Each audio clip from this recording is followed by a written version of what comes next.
So I wanted to take a few moments and show you how to use the ZepBound Mounjaro pen. It's very easy. They've created a simple to use product.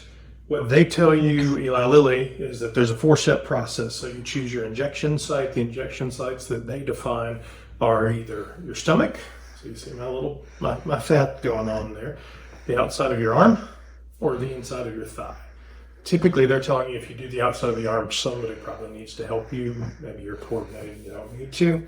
Step number 2 would be pull off the gray base. Step number 3 would be place it onto your stomach or whatever injection site you have. And then step number 5, rotate the cap and hold it for 10 seconds. Let's go ahead and do it. I always like to do a antiseptic wipe, just not clean, but it doesn't hurt to actually do that as well. So just clean off the injection area.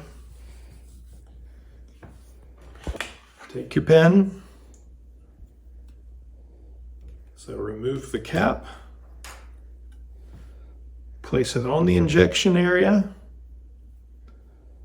Rotate the lock.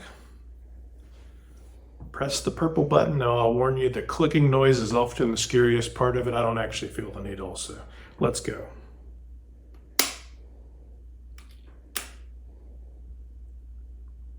And we're done. Very easy. That's the ZepBound pen. It's actually the same pen as the Mounjaro pen.